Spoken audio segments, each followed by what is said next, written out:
Hello guys, welcome to my YouTube channel. आज हम discuss करेंगे लो बर्थ वेट बेबी पर। Low birth weight baby paediatric का एक इम्पॉर्टेंट टॉपिक है। सबसे पहले हम इसके डेफिनेशन की बात करेंगे कि लो बर्थ वेट बेबी होता क्या है। Low birth baby is defined as a birth weight of less than 2.5 kg as per world health organisation. WHO के अकॉर्डिंग यदि किसी बच्चे का birth weight less than 2.5 kg है तो उसे हम कंसिडर करेंगे लो बर्थ वेट बेबी। इसके बाद हम इसकी कैटेगरीज की बात करेंगे। लो बर्थ वेट बेबी की मेनली तीन कैटेगरीज है। सबसे पहली है लो बर्थ वेट, इसके बाद है वेरी लो बर्थ वेट, तीसरी है एक्सट्रीमली लो बर्थ वेट। लो बर्थ वेट मतलब यदि किसी बच्चे का वजन लेस देन 2.5 kg है तो उसे हम बोलेंगे लो बर्थ वेट। और यदि किसी बच्चे का वजन लेस देन 1.5 kg है तो उसे हम बोलेंगे वेरी लो बर्थ वेट। और यदि किसी बच्चे का वजन लेस देन 1 kg है तो उसे हम बोलेंगे एक्सट्रीमली लो बर्थ वेट।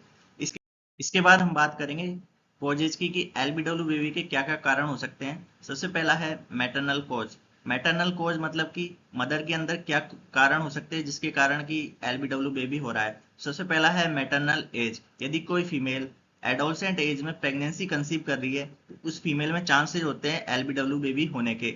अगला है maternal infection, like torch infection. यदि किसी फीमेल को कोई भी मैटरनल इन्फेक्शन है उसके कारण भी एलबीडब्ल्यू बेबी हो सकता है। अगला है एंटीपार्टम हेमरेज। नेक्स्ट है मैटरनल स्मोकिंग एंड एल्कोहलिन।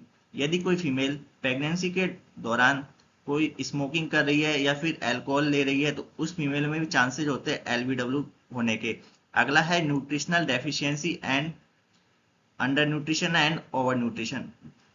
यदि किसी फीमेल में किसी भी तरह की न्यूट्रिशनल डेफिशिएंसी है, या तो वो अंडर न्यूट्रिशन है या फिर माल ओवर न्यूट्रिशन है, तो उस फीमेल में भी चांस होते हैं एलबीडब्ल्यू बेबी होने के। नेक्स्ट है शॉर्ट स्ट्रेच।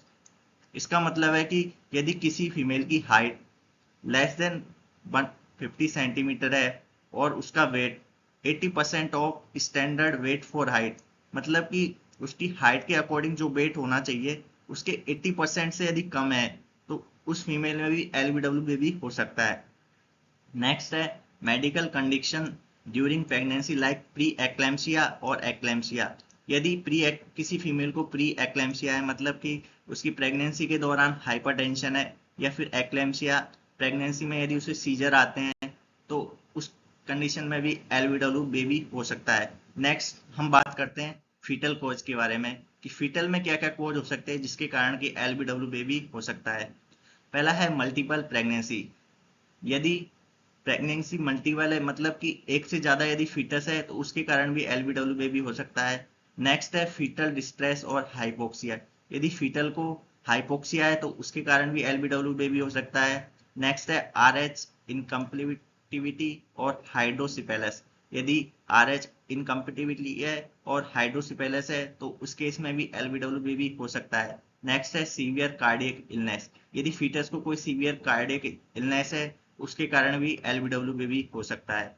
इसके बाद हम बात करेंगे कैरेक्टरिस्टिक ऑफ एलबीडब्ल्यू बेबी के बारे में कि क्या क्या कैरेक्टरिस्टिक होती है एलबीडब्ल्यू बेबी की। सबसे पहले हम बात करते हैं कि उसका जो बॉडी वेट है वो लेस देन 2.5 kg होगा।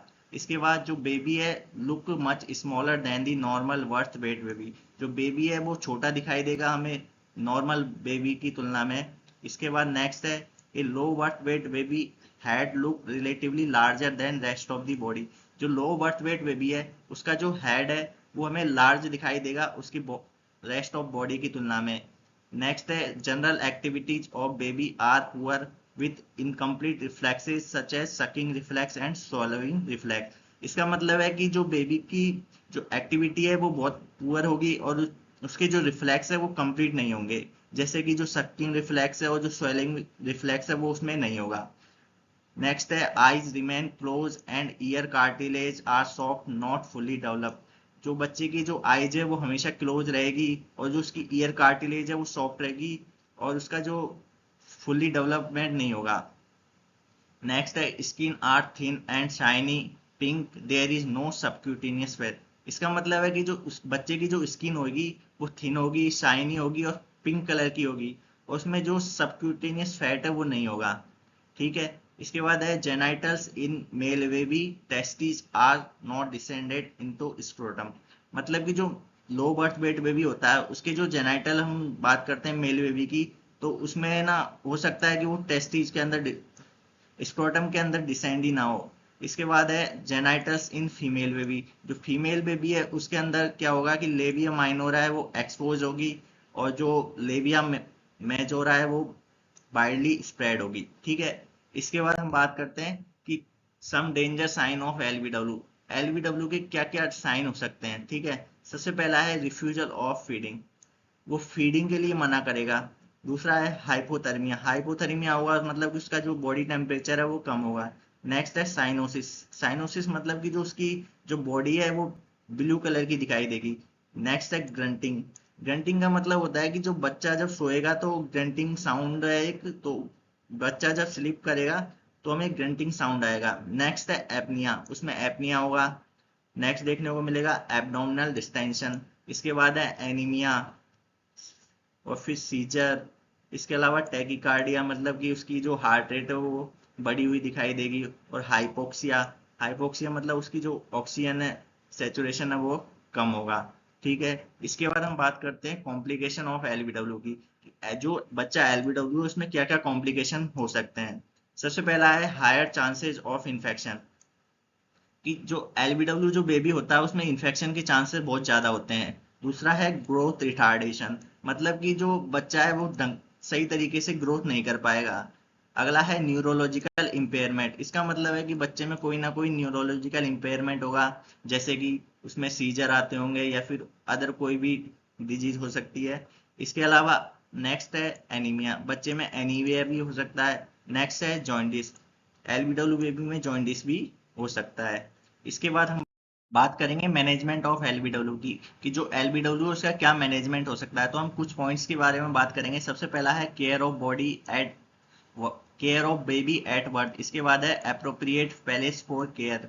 तीसरा है maintain temperature of the body, जो बच्चा है उसके बॉडी का टेम्परेचर को मेंटेन करना है। चौथा है maintain the nutrition and hydration, मतलब बच्चे में न्यूट्रिशन और हाइड्रेशन को मेंटेन करके रखना है। तो एक एक पॉइंट के बारे में डिटेल में डिस्कशन करेंगे।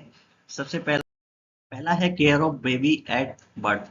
बर्थ के टाइम बेबी की क्या केयर करनी है। सबसे पहले suitable place for delivery, transfer facilities with optimum temperature, जो बेबी की डिलीवरी के लिए हमें सूटेबल प्लेस होना चाहिए, उस ट्रांसफर फैसिलिटी होनी चाहिए और ऑप्टिमम टेम्परेचर होना चाहिए। एफिशिएंट रिससिटेशन इफ नीडेड, यदि बच्चे को रिससिटेट करने की जरूरत है तो हम उसे रिससिटेट करेंगे। Mucus extractor should be ready to clean the airway, जो एयरवे को क्लीन करने के लिए म्यूकस एक्सट्रैक्टर को रेडी रखेंगे। Early dry and effectively cover the pre बॉर्न लीलन, बच्चे को ड्राई करेंगे और उसे प्री बॉर्न टॉवल से कवर करके रखेंगे।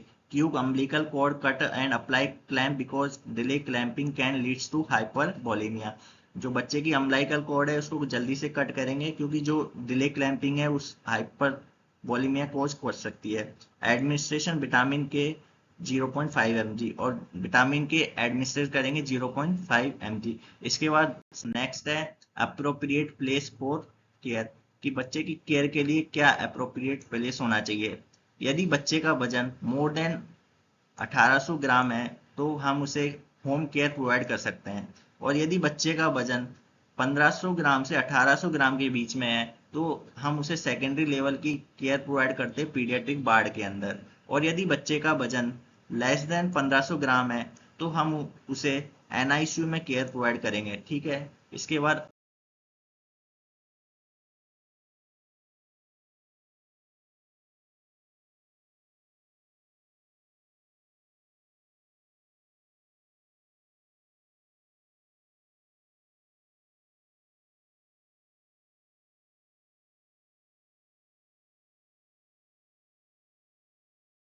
नेक्स्ट है maintenance of nutrition and hydration. अब न्यूट्रिशन और हाइड्रेशन को मेंटेन करने के लिए हम, यदि बेबी का वेट 1200 ग्राम से कम है तो हम उसे आईवी डेक्सट्रोज सॉल्यूशन देंगे। और यदि बेबी हीमोडाइनमिकली स्टेबल है तो हम उसे एंट्रल फीडिंग करवाएंगे 60 से 70 ml पर केजी पर डे के हिसाब से। और यदि बच्चा इस फीडिंग को टॉलरेंस कर पा रहा है तो हम इस फीडिंग को इंक्रीज करके 90 से 100 ml पर केजी पर डे कर देंगे। और 3 वीक के बाद हम इसे ब्रेस्ट फीडिंग करवा सकते हैं। इसके बाद नेक्स्ट है प्रिवेंशन। अब हम बात करते हैं कि एलबीडब्ल्यू का हम प्रिवेंशन कैसे कर सकते हैं। Folic acid supplement 40 mcg per day should be taken during antenatal period. हम यदि कोई फीमेल 40 माइक्रोग्राम पर डे के हिसाब से फॉलिक एसिड सप्लीमेंट लेती है तो एलबीडब्ल्यू को प्रिवेंट किया जा सकता है। नेक्स्ट है एजुकेट दी मदर रिगार्डिंग एंटीनेटल चेकअप। हम मदर को एजुकेट करेंगे एंटीनेटल चेकअप के लिए। नेक्स्ट है educate the mother regarding intake of nutrients diet. हम मदर को एजुकेट करेंगे कि न्यूट्रियस डाइट लेने के लिए। नेक्स्ट है educate the mother regarding avoiding of alcoholism and smoking during pregnancy. हम मदर को एजुकेट करेंगे कि उसे प्रेगनेंसी के दौरान अल्कोहल नहीं लेना है और स्मोकिंग का सेवन नहीं करना है।